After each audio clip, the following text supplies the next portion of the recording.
പരിശുദ്ധാത്മാവേ വന്നിടേണമേ, എൻ ഹൃത്തിൽ വാഴാൻ വന്നിടേണമേ. എന്ന ശുദ്ധിയെല്ലാം മാറിപ്പോകട്ടെ, നിൻ വിശുദ്ധിയിൽ വളരാൻ കൃപയേകണേ. ഒരു വ്യക്തി എന്ന നിലയിൽ യഹോവയ്ക്കുള്ളവനെന്ന് പറയുന്നത് മാത്രമല്ല, നിങ്ങൾ എനിക്ക് ജനമായും ഞാൻ നിങ്ങൾക്ക് ദൈവമായും ഇരിക്കും. കുടുംബം കുടുംബമായി, വ്യക്തി വ്യക്തിയായി മാത്രമല്ല, കുടുംബം കുടുംബമായി, സഭ സഭയായി ദൈവത്തിൻ്റെ ജനമായിരിക്കുന്നൊരവസ്ഥ. ഇതാണ് വാസ്തവത്തിൽ ഇന്ന് ആവശ്യമായിരിക്കുന്നത്. We need godly people, we need godly family, we need godly church. നമ്മൾ എപ്പോഴും ഏറ്റു പറയണം, I belong to God and God belongs to me. നിങ്ങൾ എനിക്ക് ജനമായും ഞാൻ നിങ്ങൾക്ക് ദൈവമായും ഇരിക്കും. ഞാൻ നിങ്ങളുടെ സകല മലിനതകളും നീക്കി നിങ്ങളെ രക്ഷിക്കും. മലിനതകൾ നീക്കും. ക്ഷാമം വരുത്താതെ ധാന്യവും തരും. അത്യാവശ്യമുള്ള കാര്യങ്ങളൊക്കെ നമുക്ക് കിട്ടും. പക്ഷേ ധാന്യത്തിന് മുമ്പേ പറഞ്ഞിരിക്കുന്നത് സകല മലിനതകളും നീക്കി. പ്രിയമുള്ളവരെ, ഒരു വിശുദ്ധ ജീവിതത്തിന് വേണ്ടി നമ്മളെ സമർപ്പിക്കുവാൻ ദൈവത്തിൻ്റെ പരിശുദ്ധാത്മാവ് നമ്മുടെ ഉള്ളിലുണ്ടെങ്കിൽ അവൻ നമ്മളെ ശുദ്ധീകരിച്ചുകൊണ്ടിരിക്കും. ഹോളി സ്പിരിറ്റിൻ്റെ ഏറ്റവും പ്രധാനപ്പെട്ട പ്രവൃത്തിയാണ് നമ്മളെ സാങ്ക്ടിഫൈ ചെയ്യുക എന്ന് പറയുന്നത്. ദ സാങ്ക്ടിഫൈയിങ് സ്പിരിറ്റ്, നമ്മളെ വിശുദ്ധീകരിക്കുന്ന ദൈവത്തിൻ്റെ പരിശുദ്ധാത്മാവ് അതിപ്പോഴെവിടെയാ? ഉള്ളിൽ, ഹൃദയത്തിൽ, ഏറ്റവും ഉള്ളിൽ. ഹല്ലേലൂയ.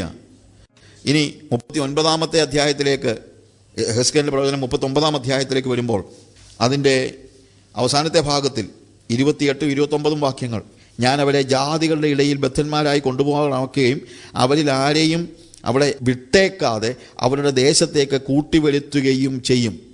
റെസ്റ്റോറിങ് സ്പിരിറ്റ്, സാങ്ക്ടിഫൈയിങ് സ്പിരിറ്റ് നമ്മൾ 2 അധ്യായം മുമ്പ് നമ്മൾ ഇപ്പോൾ വായിച്ചു. സാങ്ക്ടിഫൈയിങ്, വിശുദ്ധീകരിക്കുന്ന ദൈവം. ഇത് തന്നെയല്ല, റെസ്റ്റോർ ചെയ്യുന്ന ദൈവം, റെസ്റ്റോർ ചെയ്യുന്ന ആത്മാവ്. ഞാൻ അവരെ ആരെയും അവിടെ വിട്ടേക്കാതെ അവരുടെ ദേശത്തെ കൂട്ടിവരുത്തുകയും ചെയ്തതിനാൽ ഞാൻ അവരുടെ ദൈവമായ യഹോവയെന്ന് അവർ അറിയും. ഞാൻ ഇസ്രായേൽ ഗൃഹത്തിൻ്റെ മേൽ എൻ്റെ ആത്മാവിനെ പകർന്നിരിക്കയാൽ ഇനി എൻ്റെ മുഖം അവർക്ക് മറയ്ക്കയുമില്ല എന്ന് യഹോവയുടെ അരുളപ്പാട്. കർത്താവ് പറയാണ്, I have poured out my spirit upon them. ഇനി എൻ്റെ മുഖം മറയ്ക്കത്തില്ല. എന്താ അതിൻ്റെ അർത്ഥം? ഇനി ആത്മാവിൻ്റെ പകർച്ച ഉണ്ടായതുകൊണ്ട് ഇനി നമ്മളൊരു നിരന്തര സമ്പർക്കത്തിലേക്ക് പ്രവേശിക്കുകയാണ്. നിരന്തരമായ, ഇനി എൻ്റെ മുഖം മറയ്ക്കത്തില്ല. ഇനിയിപ്പോൾ നമുക്ക് ദൈവത്തെ കാണാൻ കഴിയാത്ത ഒരു സാഹചര്യമോ, കർത്താവേ നീ എവിടെയാണ്, അങ്ങനെയൊന്നും, എപ്പോഴും നമ്മുടെ കൂടെയുള്ള. അവിടെ പറഞ്ഞിരിക്കുന്നത്, ഞാൻ ഇസ്രായേൽ ഗൃഹത്തിൻ്റെ മേൽ എൻ്റെ ആത്മാവിനെ പകർന്നിരിക്കയാൽ ഞാൻ ഇനി എൻ്റെ മുഖം അവർക്ക് മറയ്ക്കയില്ല. നിരന്തരമായിട്ട് കർത്താവിനെ കണ്ടുകൊണ്ട്, അവൻ്റെ മുഖം കണ്ടുകൊണ്ട്, എപ്പോഴൊക്കെ, എപ്പോഴും 24/7 പരിശുദ്ധാത്മ നിറവുള്ളവരായി ദൈവത്തിൻ്റെ മുഖം കണ്ടുകൊണ്ട് ജീവിക്കുന്നതായ ഒരു അവസ്ഥ.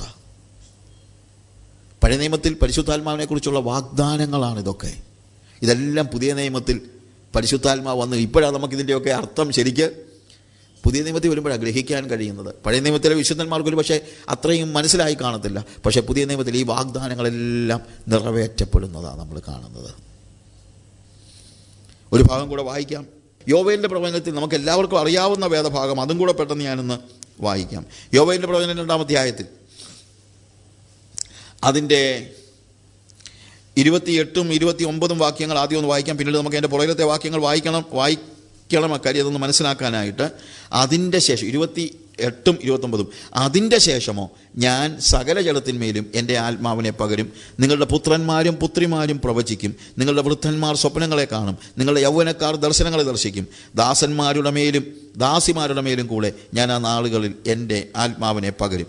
ഇത് അപ്പോസ്തല പ്രവൃത്തി 2-ാം അധ്യായത്തിൽ ശരിക്കും പറഞ്ഞാൽ പത്രോസ് കോട്ട് ചെയ്യുന്നതായ വേദഭാഗമാണ്. അതുകൊണ്ട് നമുക്കിതെല്ലാം കാണാതെ അറിയാവുന്ന വേദഭാഗമാണ്. എന്നാൽ ഈ 2-ാം അധ്യായം ഞാൻ ആദ്യം തൊട്ട് നമ്മൾ വായിച്ചു നോക്കുമ്പോൾ നമ്മുടെ മനസ്സിലാക്കാൻ കഴിയുന്നത് വളരെ പ്രതിസന്ധിയിലൂടെ കടന്നു പോകുന്ന, 1-ാം അധ്യായത്തിലും 2-ാം അധ്യായത്തിലും ഇസ്രായേൽ ഗൃഹത്തിൻ്റെ മേൽ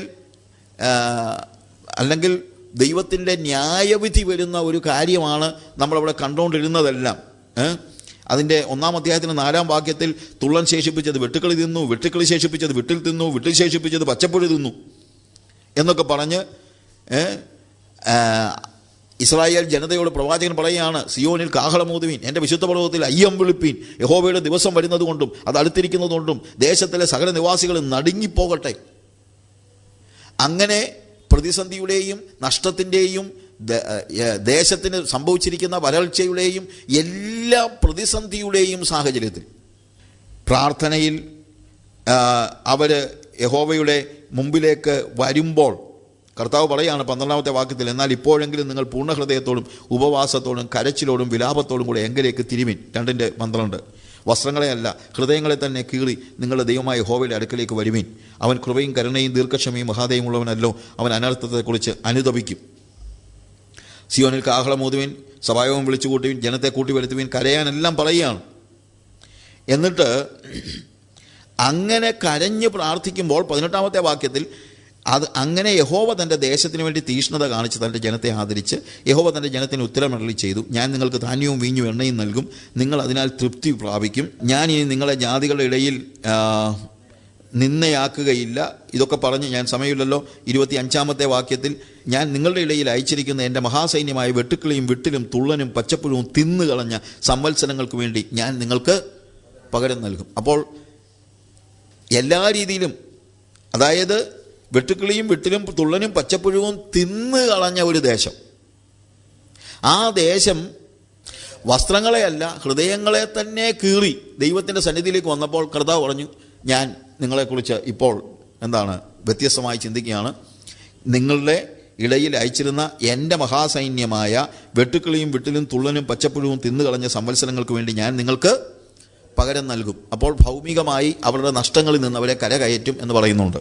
എന്നാൽ 28-ാം വാക്യം വരുമ്പോൾ ഈ ഭൗമിക കാര്യങ്ങളിൽ അവൻ നൽകുന്നതായ ആ എല്ലാ റെസ്റ്റോറേഷനും തീർന്നതിന് ശേഷം കർത്താവ് പറയാണ്, എന്നാൽ അതല്ല എൻ്റെ ആത്യന്തികമായ ലക്ഷ്യം. അതിൻ്റെ ശേഷമോ, വേഴ്സ് 28, ഞാൻ സകല ജഡത്തിന്മേലും എൻ്റെ ആത്മാവിനെ പകരും. പ്രിയമുള്ളവരെ, ജീവിതത്തിൽ പ്രതിസന്ധി ഉണ്ടെങ്കിൽ അത് മാറാനായിട്ട് നമ്മൾ പ്രാർത്ഥിക്കണം. പാൻഡമിക് മാറാൻ പ്രാർത്ഥിച്ചോ? കൊറോണ മാറാൻ പ്രാർത്ഥിച്ചോ? ഇതൊക്കെ പ്രാർത്ഥിച്ചോ? നഷ്ടങ്ങളുടെ മേൽ നഷ്ടം വന്നിരിക്കുന്നതായ സാഹചര്യങ്ങളൊക്കെ മാറാൻ പ്രാർത്ഥിച്ചോ? എന്നാൽ ദൈവം പ്രാർത്ഥന കേൾക്കും, ഇല്ലെന്ന് ഞാൻ പറയുന്നില്ല. പക്ഷേ യഥാർത്ഥ അനുഗ്രഹം ആത്യന്തികമായി അതിൻ്റെ ശേഷമോ എന്താ?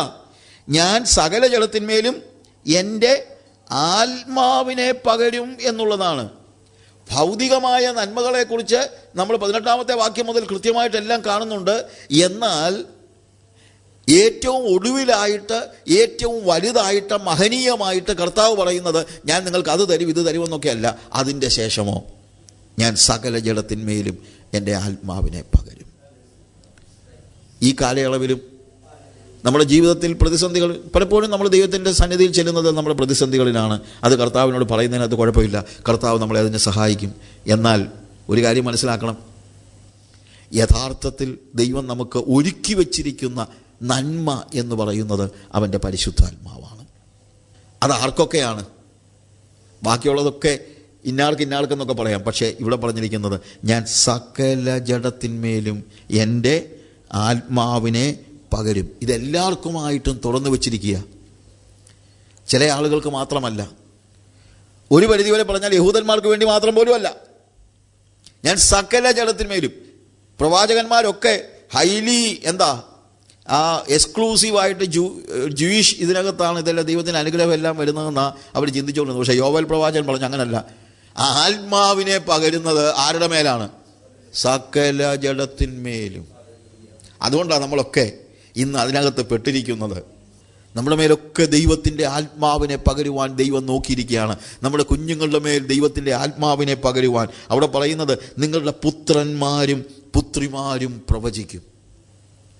അല്ലാതെ പ്രായമുള്ളവർക്ക് വേണ്ടി മാത്രമുള്ളതല്ല പരിശുദ്ധാത്മാവ്. നമ്മുടെ കുഞ്ഞുങ്ങൾ, നമ്മുടെ പുത്രിമാർ അവരൊക്കെ ഈ ആത്മാവിനെ പ്രാപിച്ച് ആ ആത്മാവിൻ്റെ ജീവിതം ജീവിക്കുവാൻ. ഇന്നെൻ്റെ വാക്കുകളെ കേൾക്കുമ്പോൾ വീണ്ടും വീണ്ടും നിങ്ങളോട് ഞാൻ ഓർപ്പിക്കട്ടെ, നിങ്ങൾ പ്രാർത്ഥിക്കുക, കർത്താവേ, എൻ്റെ പുത്രിയെ, എൻ്റെ പുത്രനെ നിൻ്റെ ആത്മാവിനാൽ നിറയ്ക്കണമേ.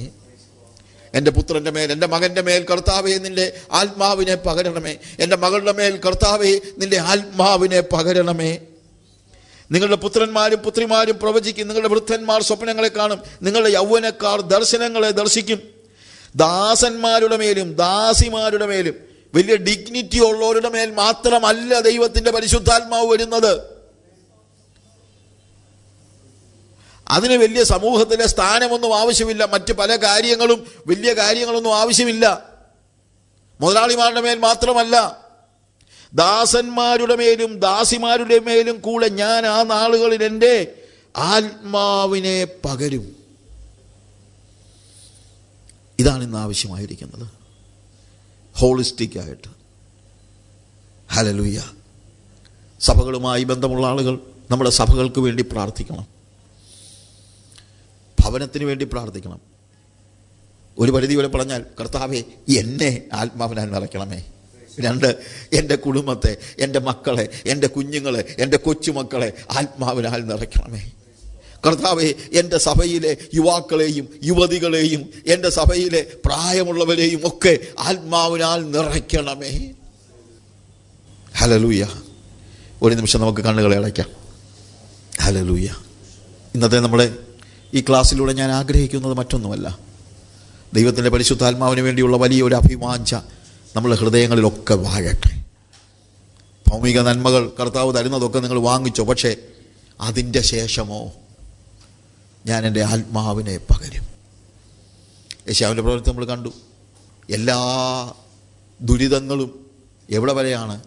എൻ്റെ ആത്മാവിനെ നിങ്ങളുടെ മേൽ പകരുന്നത് വരെയാണ്. നിൻ്റെ സന്തതി മേൽ എൻ്റെ ആത്മാവിനെ പകരും. ഈ ആത്മാവിനെ, ആ ആത്മപകർച്ചയെ ആവലോടെ കാത്തിരിക്കുവാൻ, നമ്മുടെ കുഞ്ഞുങ്ങളിലേക്ക് അത് പകരപ്പെടുവാൻ, നമ്മുടെ മാതാപിതാക്കളിലേക്ക് അത് പകരപ്പെടുവാൻ, നമ്മുടെ കുടുംബത്തിലെ ഓരോ വ്യക്തികളുടെ മേലും അത് പകരപ്പെടുവാൻ, നമ്മുടെ സഭകളിലേക്ക് അത് പകരപ്പെടുവാൻ ഹൃദയത്തിൻ്റെ ആഴത്തിൽ നിന്ന് വലിയ പ്രാർത്ഥന അനിവാര്യമാണ്. ഈ നാളുകളിൽ, ഈ അന്ത്യകാലത്ത് കർത്താവിൻ്റെ പ്രോമിസ് ഉണ്ട്. അവൻ വാഗ്ദത്തം നിർവഹിക്കുന്നവനാണ്. അന്ത്യകാലത്ത് സകല ജലത്തിന്മേലും എൻ്റെ ആത്മാവിനെ പകരും. പഴയ നിയമത്തിലുടനീളം കർത്താവ് നൽകുന്ന വാഗ്ദാനങ്ങൾ, ആത്മപകർച്ചയെക്കുറിച്ചുള്ള വാഗ്ദാനങ്ങൾ മുറുകെ പിടിച്ചുകൊണ്ട് നമുക്ക് ദൈവസന്നിധിയിൽ പ്രാർത്ഥിക്കാൻ കഴിയുമോ? കർത്താവേ, നിൻ്റെ വാഗ്ദാനമാണല്ലോ അന്ത്യകാലത്ത് സകല ജലത്തിന്മേലും എൻ്റെ ആത്മാവിനെ പകരുമെന്ന്. നിൻ്റെ വാഗ്ദാനമാണല്ലോ എൻ്റെ പുത്രന്മാരും പുത്രിമാരും പ്രവചിക്കുമെന്നുള്ളത്. നിൻ്റെ വാഗ്ദാനമാണല്ലോ ഞങ്ങളുടെ വൃദ്ധന്മാർ സ്വപ്നങ്ങളെ കാണുമെന്നുള്ളത്. നിൻ്റെ വാഗ്ദാനമാണല്ലോ ദാസിമാരുടെ മേലും നിൻ്റെ ആത്മാവിനെ പകരുമെന്നുള്ളത്. കർത്താവേ, എൻ്റെ മേൽ നിൻ്റെ ആത്മാവിനെ പകരണമേ. എൻ്റെ മകൻ്റെ മേൽ നിൻ്റെ ആത്മാവിനെ പകരണമേ. എൻ്റെ മകളുടെ മേൽ നിൻ്റെ ആത്മാവിനെ പകരണമേ. എൻ്റെ കൊച്ചുമക്കളുടെ മേൽ നിൻ്റെ ആത്മാവിനെ പകരണമേ. കർത്താവേ, എൻ്റെ സഭയുടെ മേൽ നിൻ്റെ ആത്മാവിനെ പകരണമേ. ഞങ്ങളുടെ സഭയിലുള്ള എല്ലാവരും ആത്മനിറവ് പ്രാപിക്കട്ടെ. മോശയുടെ മേൽ പകർന്ന ആത്മാവ് അത് 70 പേർക്ക് വിഭാഗിച്ചു കൊടുക്കുമ്പോൾ വേറെ 2 പേര് പാളയത്തിലിരുന്ന് പ്രവചിച്ചു. യോശുവ പറഞ്ഞു അവരെ നിരോധിക്കണം. മോശ പറയുക, യോശുവേ, എൻ്റെ ആഗ്രഹം എന്നറിയാമോ? യഹോവയുടെ ജനമൊക്കെയും ആത്മാവിനാൽ നിറയുകയും പ്രവചിക്കുകയും ചെയ്യണമെന്നുള്ളതാ. അതാണ് ഇന്ന് ആവശ്യം. സകല ജലത്തിന്മേലും പകരപ്പെടുന്ന ദൈവത്തിൻ്റെ ആത്മാവ്. അതിനുവേണ്ടി നമുക്ക് നമ്മളെ തന്നെ ഏൽപ്പിച്ചു കൊടുക്കാം. ദൈവമായ കർത്താവ് നമ്മളെ സഹായിക്കുമാറാകട്ടെ.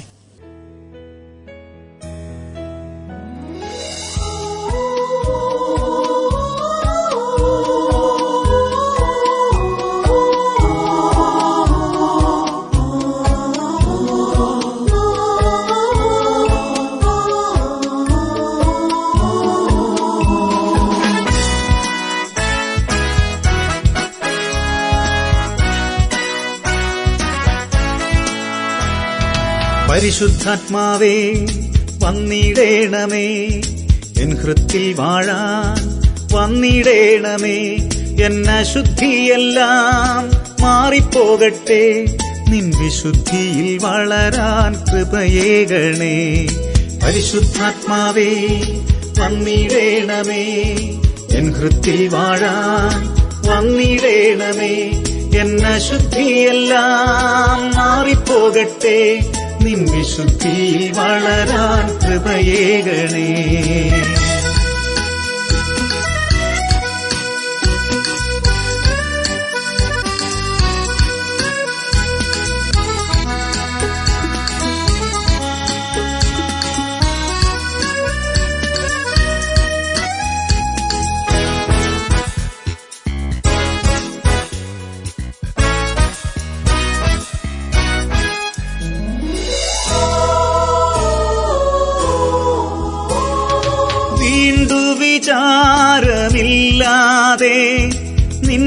സ്വരം കേൾക്കാതെ പാപത്തിൻ വലയിൽ വീഴുമ്പോൾ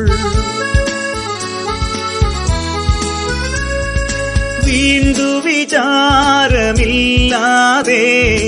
നിൻ സ്വരം കേൾക്കാതെ പാപത്തിൻ വലയിൽ വീഴുമ്പോൾ നിൻ ശക്തിയാൽ എന്നെ നയിക്കണേ, നിൻ ജ്ഞാനത്താൽ എന്നെ നിറയ്ക്കണേ, നിൻ ശക്തിയാൽ എന്നെ നയിക്കണേ, നിൻ ജ്ഞാനത്താൽ എന്നെ നിറയ്ക്കണേ.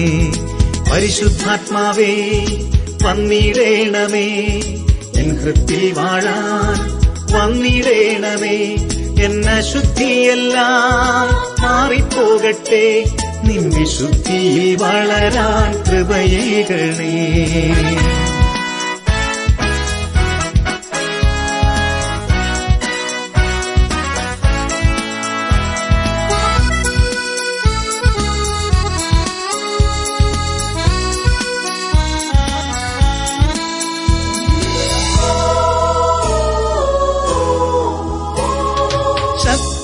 എന്നിൽ നിറഞ്ഞിടാൻ ഭക്തിയുള്ളിൽ വളർന്നിടാൻ യേശുവെ അറിഞ്ഞു ജീവിക്കാൻ ശക്തി എന്നിൽ നിറഞ്ഞിടാൻ ഭക്തിയുള്ളിൽ വളർന്നിടാൻ യേശുവെ അറിഞ്ഞു ജീവിക്കാൻ ആത്മാവേ നീ വന്നിടണേ, നിന്നാത്മശക്തി എന്നിൽ ചൊരിയണമേ. ആത്മാവേ നീ വന്നിടണേ, നിന്നാത്മശക്തി എന്നിൽ ചൊരിയണമേ. പരിശുദ്ധാത്മാവേ വന്നിടേണമേ, എൻ ഹൃത്തിൽ വാഴാൻ വന്നിടേണമേ, എന്ന ശുദ്ധിയെല്ലാം മാറിപ്പോകട്ടെ, നിൻ വിശുദ്ധിയിൽ വളരാൻ കൃപയേകണേ. പരിശുദ്ധാത്മാവേ വന്നിടേണമേ, എൻ ഹൃത്തിൽ വാഴാൻ വന്നിടേണമേ, എന്ന ശുദ്ധിയെല്ലാം മാറിപ്പോകട്ടെ, നിൻ വിശുദ്ധിയിൽ വളരാൻ കൃപയേകണേ.